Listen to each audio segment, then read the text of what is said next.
I was told to show, not tell, so watch me.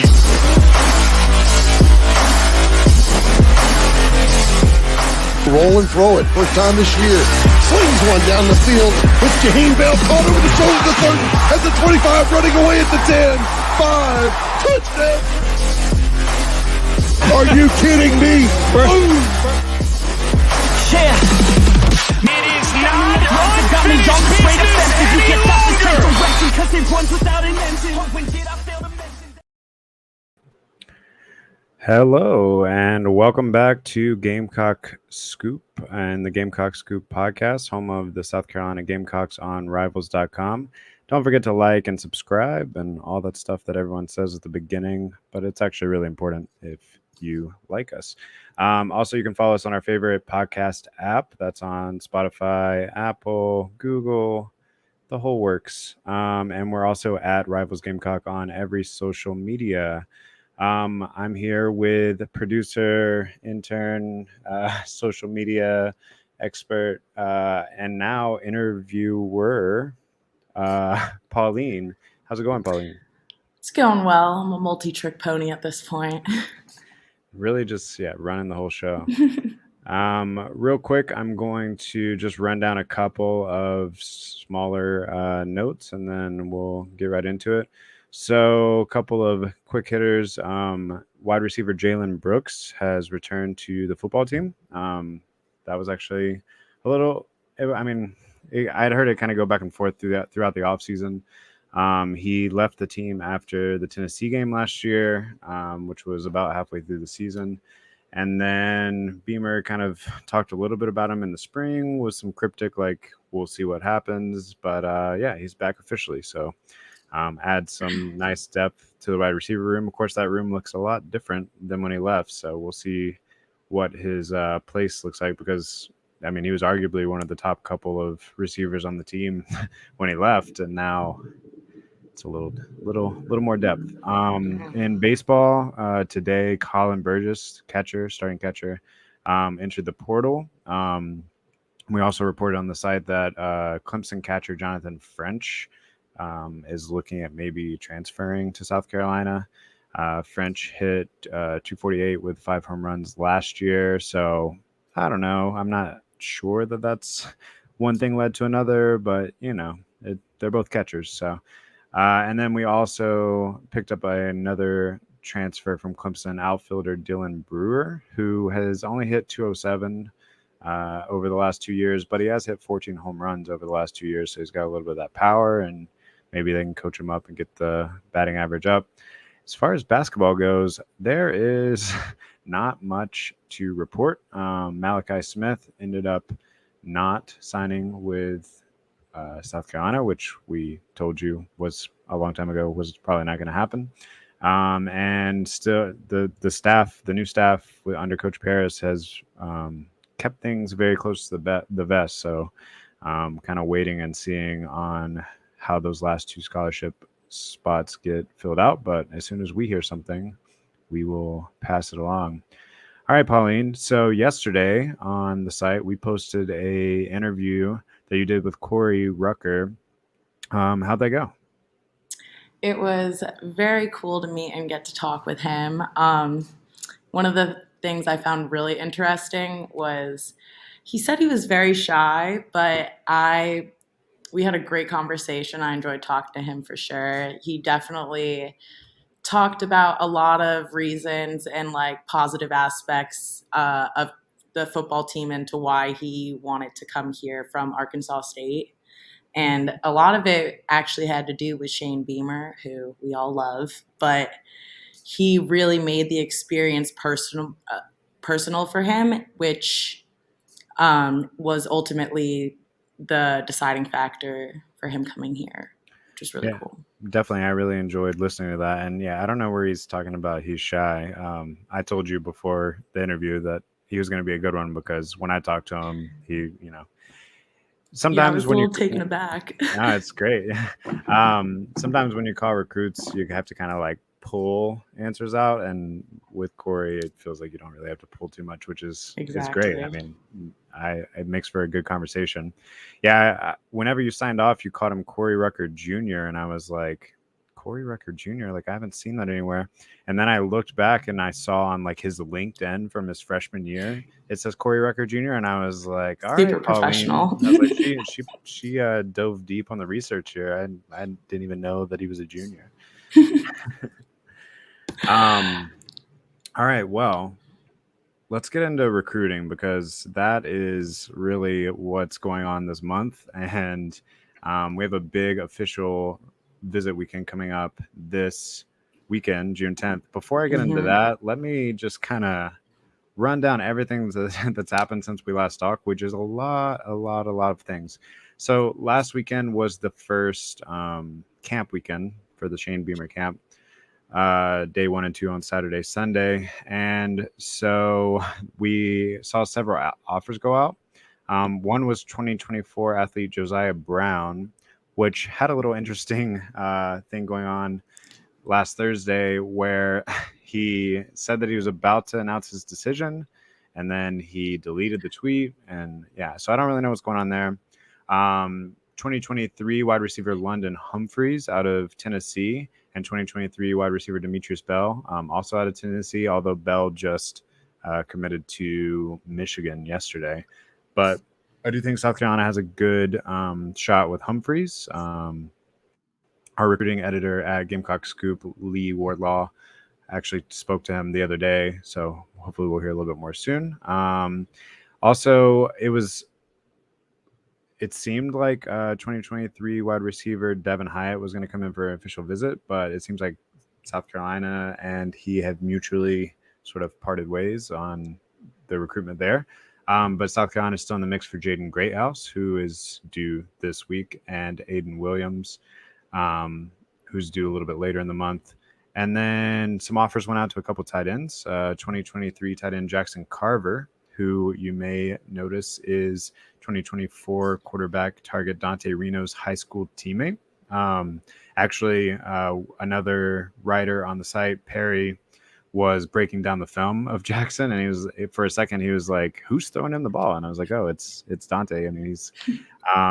So on that note, actually, this week is a pretty important weekend for quarterback recruiting, or weekend for quarterback recruiting. Dante Reno and Jaden Bradford, which are the two top 2024 targets for this class, are both on campus right now. And then this weekend, 2023 target, who's also the Gamecocks top target for that class, Dylan Lonergan, is set to be on campus. So I don't know. We'll see how those things start to play out. There's some rumors that Dante Reno might reclassify to 2023. There's some thought that if both Reno and Bradford stay in 2024, like how's that going to play out? Are they both going to sign? Because South Carolina's kind of got the inside lane for both of them. So I don't know. We'll see how that goes. A couple of other offers that went out: 2024 wide receiver Kai Bates, 2024 wide receiver Chalil Cummings, who I believe is on campus today, and then 2024 defensive tackle David Stone. And then I wrote an article this morning that I thought was kind of interesting. It's the first time I've talked to an 8th grader so far, at least. A 8th grader, Andre Clark Jr., out of Virginia, received an offer at camp last Sunday, and that was pretty interesting. It's just not very often that you hear that. So Torian Gray, the DB coach, who has really been on top of recruiting, especially in that DMV area that we've brought up a lot. 8th grader, I don't know. What do you think, Pauline? Is that like too early to begin recruiting a kid? Do you think someone can show potential that early? What do you think? I mean, I talked to him. He definitely seems to fit the bill. I mean, I love the article that you wrote because I've actually had multiple conversations with like my parents when my sister was working with NCAA eligibility, all that type of stuff. So like it has definitely been a topic that I'm well versed in, at least. But personally, I think it makes way more sense and is probably way more of like a chance that they're actually going to follow through with their decision and their commitment if they're in high school. Like 8th grade is very young. If you really think about it, they're only 14 years old. They're going to go to college in the next like 4 years. That's a lot of time to change your mind and stuff like that. Yeah, I remember the first time that something like this happened. I think Lane Kiffin offered a 7th grader when he was at let's see, in May 2017. Yeah, Kiffin offered then 7th grader Caden Martin, who was 13 or whatever, and he ultimately, I don't think he signed there. Oh, also in 2010 when he was at USC, he offered 7th grader David Sills. But yeah, I'm with you. Like when I was talking to Andre, I was like, I was going through my list that I normally go through, but I was also like, I know it's super early, but like, is South Carolina in the mix? And it's like, he's like, yeah, of course. Like they're one of my like 3 or 4 offers. And it's like, yeah, but like, it's going to be 5 years before you graduate. So yeah, there's going to be a lot more offers, and we'll see how that all plays out. But at the same time, if people are already offering, because they actually weren't, South Carolina was not the kid's first Power 5 offer. He has offers from Virginia Tech and Marshall and Campbell. Oh, and Ole Miss, Lane Kiffin again. So, I mean, I guess if everyone else is already getting in, it doesn't hurt to throw your hat in the ring and go ahead and be on his radar this early. But that's a long, long recruiting battle. Who knows what the coaching staff's going to look like in 2026? Is Torian Gray still going to be here? If he does his job, is he going to get a higher position somewhere else? I mean, I hope not. He's killing it over here, but we'll have to see, I mean, to that point too, with the 5-year difference, I mean, it's not typical, but it happens where players in high school will change positions and coaches would rather them play a different position at the collegiate level than they did at the high school level. So taking the skill into consideration when they're literally just starting to like actually develop into an athlete, I don't know, that gives a lot of chance for them to either burn out, go downhill, or like totally switch up from what you thought originally. I think Yeah. it's Well, and he's a big kid right now. He's like 5'11", 165 for an 8th grader. I mean, that's solid size. But yeah, is it a factor of he like matured really early and he's just going to be 5'11" when he's 18 too? That's what happened to me. I've been 5'11" since I was in 7th grade. Or is he just like halfway there and he's going to be like 6'5" and then, yeah, be playing a completely different position? Might turn into a defensive end instead of a DB, which is what he is right now. But yeah, so we'll have to see how that plays out. So name to keep eye on. Like I said, super nice kid. Talked to his coach a little bit. They were both super nice. So yeah, I mean, I hope to have more interactions with him, which I will if South over the Carolina course stays of in the the game. next With 5 yeah, years. that's right. Yeah. All right, let's go through really quickly this official visit weekend that's coming up. So on the 10th, which is this Friday, there are, at least at my count right now, 13 official visitors set to come in. So let me just run down that list real quick, and then we can go from there. So like I said before, quarterback Dylan Lonergan, running back Dontavius Braswell, offensive lineman Tosin Babalade, Big Tree, who we've talked a lot about, Jaden Greathouse, wide receiver Carmelo Taylor, athlete who I think will probably ultimately be a wide receiver Kelton Henderson, tight end Connor Cox, safety Cameron Upshaw Jr., defensive end Desmond Umeozulu, defensive end Jabron Harvey, cornerback Braylon Johnson, defensive end Kelby Collins, and then safety Jalen Kilgore. So that's quite a list of 3 and 4 stars on Rivals that are going to be here. Very important weekend, and I think a lot of those names are really, I mean, if you're getting an official visit, you usually are, but are really, a possibility here. But the real question is who is like actually on commitment watch this weekend? And I don't want to give away too many names here, but I definitely know of a few. It's a secret. You're not allowed It's a to tell. secret. Yeah, someone on the message board asked me like how many welcome homes I was expecting this weekend, and let's just say I know of 3. Now, will they actually announce this weekend? I don't know, but I know of 3 of that group, so you can guess which 3. And then we'll see. From Rest of there. I them mean, on. I tend to think that I don't know everything, so it could be more than 3. But Come so yeah, if you want to read a little bit more about the important quarterback target, Dylan Lonergan, then we have a great article on the site right now that Lee Wardlaw wrote, where he got a little interview kind of previewing how Lonergan's feeling going into this decision.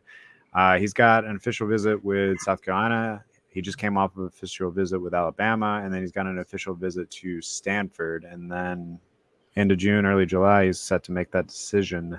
So we'll see how that goes. But he did tell Lee that South Carolina is still very much in the northward part of his list.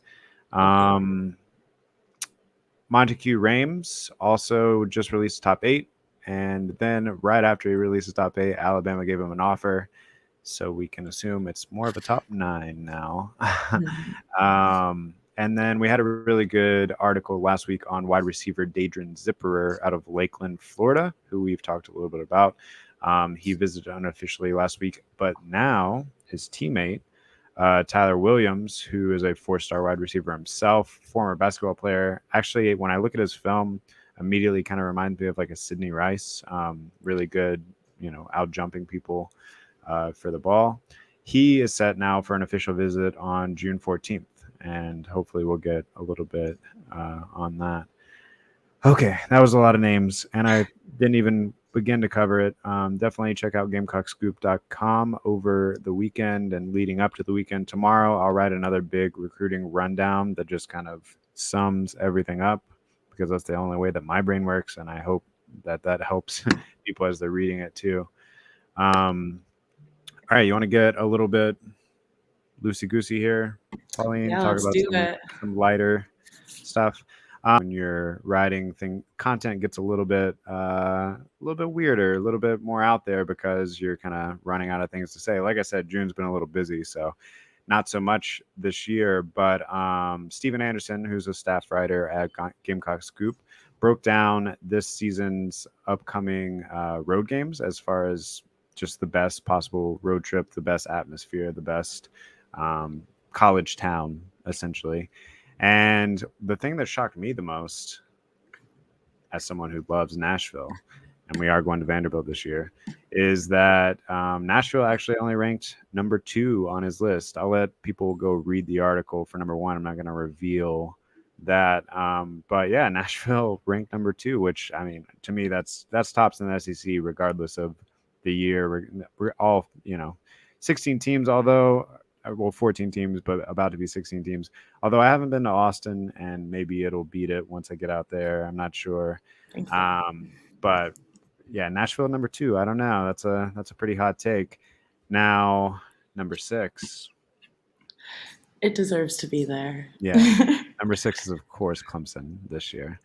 Nothing's fun there. I mean, what's in Clemson? It's a it's a main street and a hill. And if we're going and away, we're gonna get yelled at a lot. Right. Yeah, and it's not even that great of a lake. I'm sorry. My parents live on Hartwell. I'm not saying it's terrible. I've had lots of good times on Hartwell, but Just there are 'cause it's better lakes. Clemson. There are better lakes, yeah. But yeah, so I guess the bigger question though is, like, if we're thinking about all 14, let's just go with 14 right now. Keep it simple. All 14 SEC schools. Where do you think Columbia lands as far as college towns? I mean, you're in it right now. You're in the experience. Obviously, I'm biased, so I would say number one. And Willie B was honestly, I tell this story a lot. It was the deciding factor for me coming here. I drove past it like the last thing driving in Cola before we left. I was like, this is it. Like, this is it. This is amazing. And I have loved going and like participating in football season ever since I was a freshman. So I would have to rank it number one. But for being realistic here, I honestly think that it would be right near, I could say it could be next to Florida, maybe, in destination wise. There's a give and take with cola. There's some positives and negatives to it. Yeah, I mean, it's definitely gotten better in the downtown area since I was in college. They've made a lot of improvements and stuff, but yeah, I mean, you're still in the middle of the state. You're not near the ocean yet. I mean, you can get there. Yeah, I mean, I would say that Columbia is a great city, great college city. Maybe fourth or fifth, something like that. I would put it above Gainesville. Gainesville, I'd say Florida. Yeah, I put it above Florida. There's a lot of schools here. I'm like looking at it.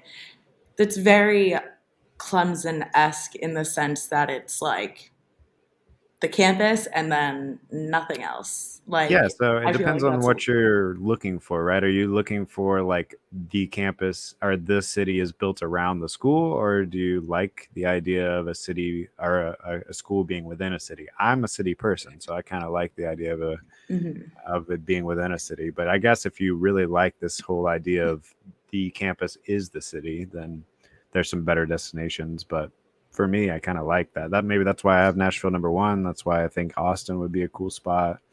Because yeah, I mean, I love college football, but when it's not college football season, I still want stuff to do. Yeah, no, I agree. And the only thing I remember from Clemson every time is that there's just paw prints everywhere. And it's like it's ridiculous. It's ridiculous. There's nothing really there besides that strip, and that's it. And the game. You get to watch them run down the hill, and that's your entertainment. Yeah, that's not even. I mean, I guess it's cool. You can call it entertainment. I've seen it so many times that it's not cool, but I understand that probably, people that I've never been to Clemson see it on ESPN or whatever. They're like, oh my God, that's such an interesting entrance. I'll take 2001 any day. Thanks. All right. One other thing that I kind of bounced this question around to. So for those of you that don't use Reddit, or maybe you do, but you don't know, there is a subreddit for South Carolina. It's called r-Gamecocks, or reddit.com/r/Gamecocks. And actually we post a good bit over there, a couple times a week, whatever. Whenever we have free articles, I'll post it over there. Of course, people still have to pay for the premium stuff. But today I went over to Reddit and asked for their 2022 football season hot takes, and I started it off, and mine's pretty spicy. It's a pretty spicy take. I don't know that I necessarily believe it fully. I mean, it would be amazing. I really hope it happens, because then that's going to make my job and this season a whole lot more fun. But here's my hot take. My hot take is that South Carolina is going to be 5-1 heading into the Texas A&M game. So just a quick rundown of who they play before that. It's Georgia State, then at Arkansas, then Georgia, then Charlotte, SC State at home. Those may be in different order. Then there's a bye week, and then there's Texas A&M. So I said the Gamecocks will be 5-1 heading into the Texas A&M game, but the loss won't be to Georgia. So whoa, okay then. So that is a hot take. They're gonna pull off the upset, but then in typical South Carolina fashion, they're gonna lose to someone that they shouldn't around there too. Watch it be like Charlotte.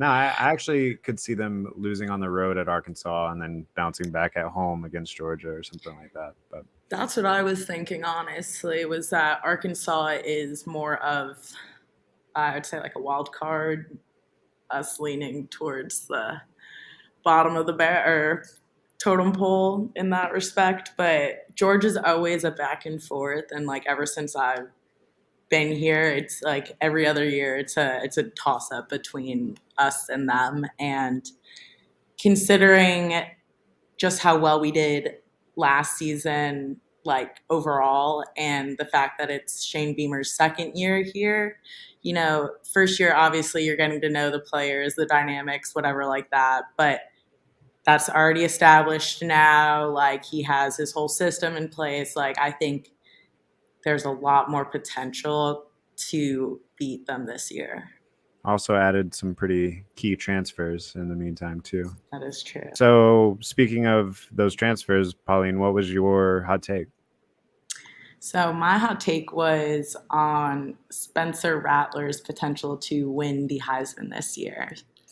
Okay. And personally, I think it's a stretch. But according to PFF, it's a 50-1, which apparently is greater odds than what happened last year, at least, because he had so much hype behind him from the 2020 season and then just completely bombed the 2021 season and like lost the Heisman right away. But I think that's why there is a little bit more of hype and excitement around him, because it was COVID season and all that type of stuff. So there are obvious factors in it, but like he was so good right before COVID. So right out of the gate at least. So during that interim and now at South Carolina, we're going to see if he's able to do it again and pull like a 2020 season. But I still think it is a stretch, especially considering just like the skill level of these like incoming recruits. It's crazy. Yeah, I mean, everyone likes a good redemption story. So I think if he has a big season, that he would definitely be in the conversation. But if he's in the conversation, that means South Carolina is having a really good year. So yeah, we'll have to see how that plays out. But yeah, it's okay if it's a long shot. That's what hot takes are for. Mine's definitely a long shot too. Let me run through a couple of these on Reddit. I think many of them were not that hot, but we'll see. So here's the first one. This is from user Bob Weaver 112. He said, "We win against Georgia State how we won against Vanderbilt last season." That's like a very much a monkey's paw thing, right? Like, you're gonna win the opener, but you're gonna have 4 turnovers. I love that hot take. It's gonna be a last second. I remember that game so well. I literally remember screaming at the television. I was like, "What the heck?" Yeah, I think it was ridiculous. That would stress people out a little bit if that's how we started the season. But yeah, that's a good one. I feel like I need a knock on wood. I feel like he just like jinxed us. Bobby jinxed us. We have another one from throwaway account 098, and he's kind of on the same line as yours. He says, "We'll have a better season than many think, and Spencer will help springboard our offensive recruiting." I could definitely see that. I think I've talked about a lot of the receivers and stuff that South Carolina is in on this 2023 class, and I think if the offense comes out of the gates looking pretty good, which kind of proves that offensive coordinator Marcus Satterfield's system works, that can definitely help recruiting a lot. Let's see. We got It Be Like That 19 says 9-3 regular season. That'd be great. I would say that is a little bit of a hot take. That's like best case scenario or upper best case scenario. What do you think the 3 would be? Let me pull up the schedule really quick. I know if I'm being realistic, right? If I'm being very realistic, Georgia would be a loss, right?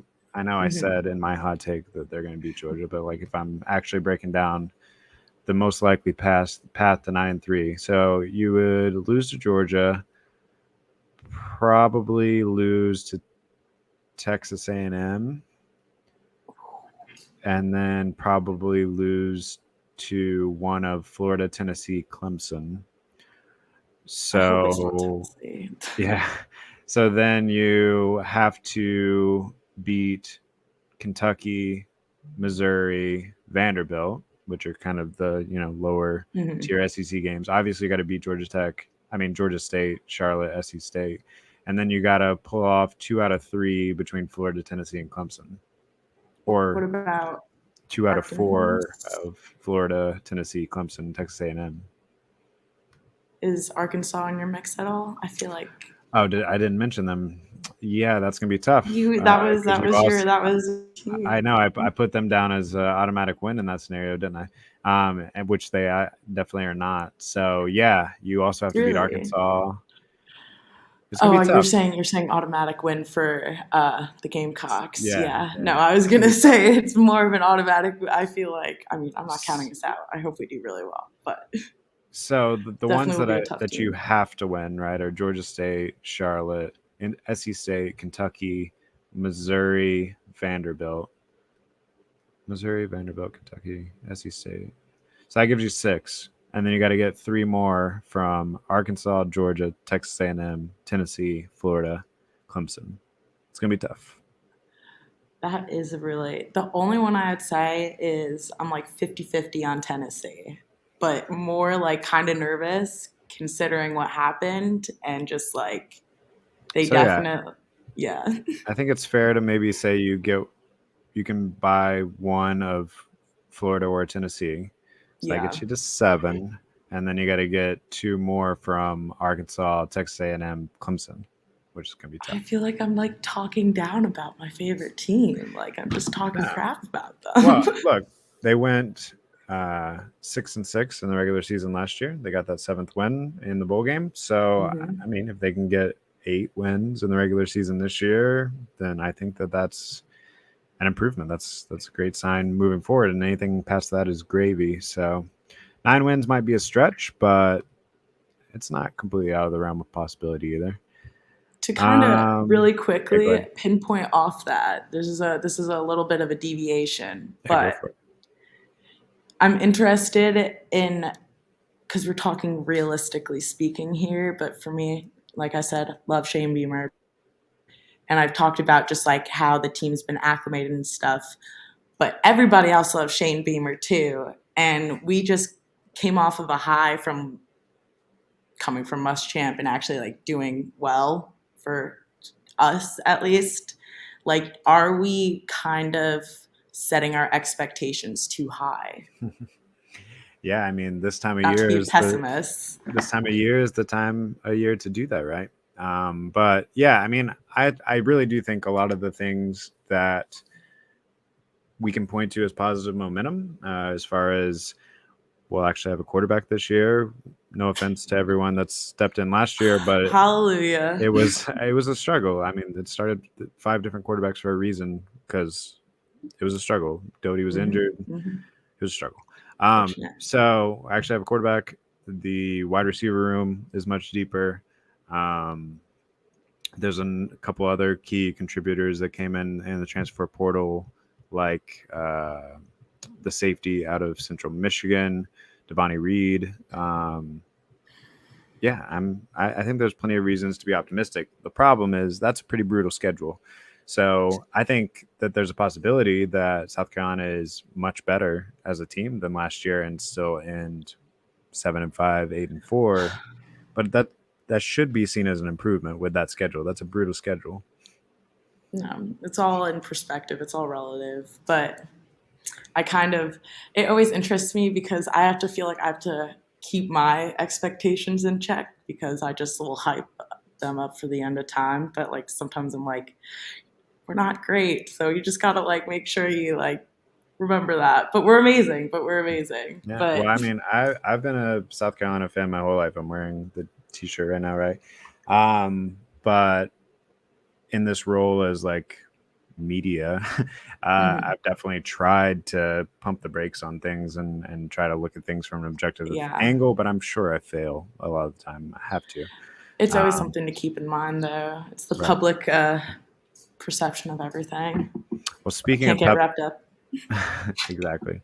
Speaking of pessimism, I'm going to run through these other two real quick hot takes that were a little bit sadder, ones I don't really want to think about. Warren Puffett, which is a hilarious Reddit name, said our run game regresses from where it was in 2021. I actually don't see that happening. I mean, the running back room lost Kevin Harris and Zacondria White to the NFL. But also, I think Marshawn Lloyd looked really good in the spring game. He's going to step up. I think bringing in Christian Bill Smith out of Wake Forest was a really good move in the transfer portal. And then Juju McDowell, the sky's the limit for that kid. So I don't see it regressing, but maybe. And then the last one from Chief Wampum is that Arkansas is going to be very humbling. And that might be the case. I mean, we did just talk about it. That's going to be a tough game. It's on the road at Arkansas, first real major test of the year. I'm That'll nervous. Tell people a lot about both of those teams, I think. I mean, like, I also feel I don't want to go in with a half empty glass or whatever that analogy is, the half glass full, half glass empty. I don't want to be a pessimist going into this, but I feel like I have to prepare myself for the worst so it doesn't hurt as bad when it happens. No, Pauline, drink the Kool-Aid this time of year. That's what this time of year is for. We're all drinking the Kool-Aid. It's going to be fun. All right. Well, we'll be fine. All right. Let's do one more fun segment before we wrap up. So I challenged you and then I challenged myself to look for some weird sports headlines from around the country. So do you want to start it off with what you wanted to talk about? Yeah. Well, okay. Mine is a little more just like interesting conversation, but I do want to get into one of yours after. But the one that I was going to do was obviously we all know the A.B. Brown production he put up on the field where he threw his little fit in his scene. Oh, Antonio Brown. Yeah. Yeah. So how kind of wanted to talk and discuss about what it means to make a scene like on that platform, like on that national level, like being a pro athlete in the spotlight. And I was also like comparing it. I was thinking about Simone Biles in this instance. Like, how does that, like, those two demonstrations, like, compare, contrast? Is it appropriate, you know? Yeah, I mean, you could argue, especially because Antonio Brown has a whole history behind him too, right? Of sort of acting out and making a mess. Yeah. That, you know, if this happens if what happened with Tampa Bay last year where he walked off the field and threw his stuff in the stands or whatever, that happens at a high school game or whatever, right? Like maybe and that's the first time that he's ever had something like that happen and he comes back and apologizes or whatever, maybe whatever, you know, shrugs it off. He's a great athlete. People move on and he continues on his career or whatever. Or maybe he has to go the Randy Moss route where he got kicked out of Florida State. Was it Florida State? Some major school. I think it was Florida State. Ended up at Marshall for a while, but got his act together. Was fine. But because Antonio Brown has been because it's Antonio Brown. And this wasn't the first time. And also, like, what was he standing up for? What was he standing up to? Or like ET, whatever the name of it. But that was his reasoning, which totally validated.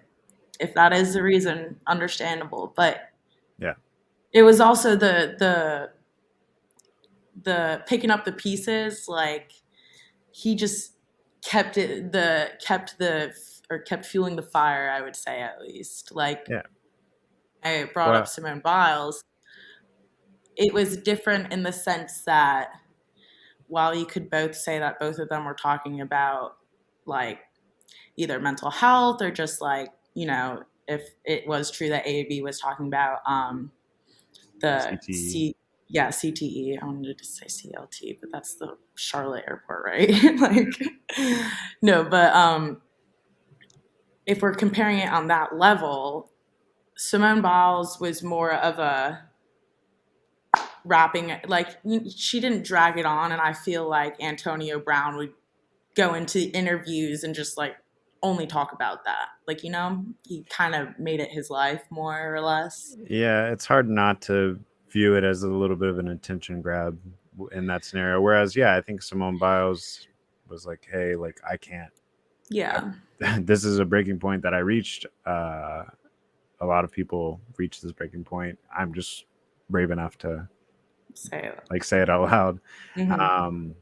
And yeah, I think yeah. So to me, There's a better way to handle it, yeah, to me, essentially. it's the way you handle it, and it's also like what sort of credibility did you have before, and what are you trying to? What's the point that you're trying to make? Are you trying to make it about you, or are you trying to make it about this larger issue or whatever? And cynically, maybe Simone Biles just has better PR people that she listens to than Antonio Brown. I don't know, but Better uh, listening ears, maybe. I don't know. that Who there's knows? still something to be said about that, even if that was the case, because There's a I'm bunch of sure Antonio factors. Brown has PR people. He just chooses to ignore them. I Is guarantee you they're not. Antonio Brown? Yeah, yeah, I guarantee you they're not telling him to say the stuff that he's saying. So, No. um, Agreed. all right, I want to hear about yours. yeah, mine's a little weirder, or at least this first one. So this was in like New Zealand or something. Of And there course. was a cyclist race going on, and four women were kind of like leading the pack. They had gotten a full on like 30-second lead, which is pretty substantial in a bike race. And they only had 5 kilometers left to go. I'm American, so I don't know what that means, but it seems like not that far. And when they get like that close to the finish line, they came across a drawbridge, like a boat drawbridge that was up, and so they had to stop. And when they stopped, everyone else caught up to them, and the like race organizers were like, "What do we do? Do we, give them a 30-second head start?" And they decided to just start everyone at the same time again. So basically, there was a second start, but it was a 5 kilometer It's three sprint to the miles. I end. just did the math. 3 miles, yeah. And which is not That's much at so all on a not bike. fair. And so none of the four people that were 30 seconds ahead even finished in the top four at the end. So they let everyone catch up and then go past. So yeah, and it's all just poor planning on this road race. Like they didn't get it cleared that it was going to go over this bridge and that during this time and there should be no boats coming through or whatever. So I would be so that's mad. I would be yeah, so that's mad. that Oh would my goodness. that would the competitor in me would be like burning the whole place down for sure. Oh, me too. Only in New Zealand, of course. Did you have one more to talk about? Yeah, so again, more of a discussion, but Yeah. I, in one of my classes actually, because I'm down here at USC, we talk a lot about the SEC network and everything that goes into it, history, whatever. So it's very well known that the SEC is easily the most successful conference when it comes to football or whatever. I mentioned that last time. But this is a new headline that the Big Ten network is about to top their expenses at $1 billion to run their network and everything. And with all the changes going around in the conference itself, or not the conference, but all of the conferences, like it'll be interesting to see if that investment's worth it, just considering the history of there's been the Pac-10 network, there's been the Longhorn network, which now will no longer exist because they're going to the SEC. They dissolved that. So like I want to see if it works out, but like I also am doubting that it honestly will be as successful and like worth the $1 billion that they're investing in it. Yeah. So, I mean, the Big Ten Network itself is something that haven't watched very much at all. I mean, Who runs that? Is that still ESPN? Do you know? I think it no, I think it is ESPN. It's ABC and ESPN. So Big and then Ten our Network. contract is going to be, here's the big thing about it, is that while they're investing all this money in it, our current deal with CBS CBS, right? I But think, the or yeah, CBS one CBS is about to end about in to 2024. expire, Yeah, and exactly. then ESPN's picking it up.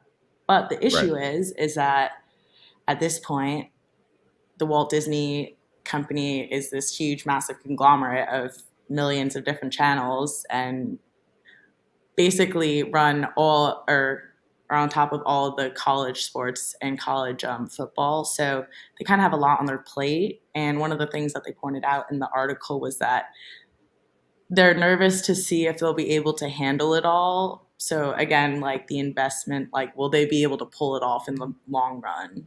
Which I don't think so. Yeah, But so it I looks guess. like basically this deal that you're talking about is like them piecing it together across different networks, including maybe CBS since it's losing the SEC. Meanwhile, like you mentioned, the SEC has the 10-year deal with ESPN that's set to start in 2024, and It's that like was $6 billion, I'm pretty sure. Like well, something crazy like it was that. 3 billion when it went through, but here's the kicker: that went through before this Texas Oklahoma news about them joining. Oh So yeah. I'm sure they're going to rework that, and they'll probably have this, deal from the Big Ten in their mind there. But if they already offered them 3 billion without Texas and Oklahoma, I mean, and with inflation and You're everything, already right? adding two. You Yeah, you that's you, true. you might end up with a $6 billion deal, honestly. So I mean, you're already adding two games, which is already like in and of itself is going to generate so much more money well, for yeah. both sides. But The Red River rivalry itself, getting Texas A&M and Texas to play every year, like there's so many different selling points to make that deal just continue to blow up. So well, interestingly, like enough, ESPN, like all these networks and stuff like that, like they all have regulations to it. Like ESPN will not pick you up as a network or like won't consider you if unless you're like up to standard with all their camera, all their equipment, all of that type of stuff. So right, these schools are already investing that much more money into updating, or specifically Texas and Oklahoma. They're both investing all this money to be able to like basically be host able it. to work with Yeah. like ESPN and like yeah, basically host it and like have a deal like that. But so if the schools themselves are already investing more money just to be able to have a deal with them, like I definitely think negotiations are gonna jack the price of that contract up for Yeah, sure. it's definitely a perpetual like arms race going on, and like you said, the Hmm. SEC is kind of running away from everyone. It'll be interesting over the next few years. Like, do the other conferences try to band together against the SEC? That might be their only chance. Does the SEC try to break away on its own? I know during this during the recent coaches meetings, we talked about scheduling stuff, and one of the things they also talked about was having like a SEC playoff, like, and name their own champion. Who knows? I don't think that they ultimately will, because I think there's a lot of money to be made in having that national playoff that we have Oh going on yeah. right now. Um, Maybe like but a semi, like the step below. Like yeah, you could have a national one, but you could also have your yeah, maybe you have own like a little one. semis in the SEC that goes to the Yeah, finals of the yeah, SEC that then goes to the playoff. Who knows? We'll yeah, see. something like that. All But right. already, yeah. Wait, sorry. Go ahead. No, Should cut that. if you have No, something it's else on fine. that, No, not um, really. I have one more sort of weird article, and then we can start to wrap up. So this one's actually from 2018. I cheated. I went a little bit back, but somehow I missed this. So the current Texas Rangers pitcher, Martin Perez, um, Mhm. so back in 2018 or 2017, he got into this freaking injury on his ranch in Venezuela where like a bull charged him and he hurt his arm. It was his non-pitching arm, but still he had to get surgery and I stuff like remember that this too. story. So then SI Sports Illustrated did a story with him and was like, how you doing? How you feeling? And he's like, oh, don't worry, I took care of it. And they're like, what? And he's like, oh yeah, I killed him and I ate him. And they're like, yeah, it was good meat, All right. So, yeah, Martin Perez got revenge on this bull by killing him That is and eating funny. him. Hey, I Whatever it takes to make you sleep at night. yeah, I guess that's one way to sort of heal I wouldn't know emotional how to wounds as well respond as to that physical ones. answer. Yeah, well, that's the thing. So, like, I'm gonna be taken you know, aback. we've done some interviews with like players and recruits or whatever, and if somehow something like that came up and they're like, yeah, I killed my bull and then I ate it out of Be like, revenge, that, like, okay, I I couldn't guess you even just imagine, make a note, honestly. like, Like trying to think of like some sort of segue in our head to like another topic. Where do yeah. I go from here? So anyway, you had like a 3.5 ERA last season. Oh, Have you on ever that note, seen the movie Bull Durham? Yeah, I don't know. literally anything to get away from the topic. All right, That's so well, funny. Pauline, I think that pretty much does it. We got all the news out there. We had some fun, and we will be back next week. Although you have some more interviews coming up, right, with some Yeah. players. So, Also be in every Connecticut, so you'll see a different background. all right. So yeah, everyone keep in tune on the YouTube channel because we're gonna keep those little greet the Gamecocks segments coming in and See me. see Pauline. Amazing. So yeah, until next time, give us a like, give us a follow, give us a subscribe, all that stuff. Follow us on social media, and we will see you next week. Bye. Bye.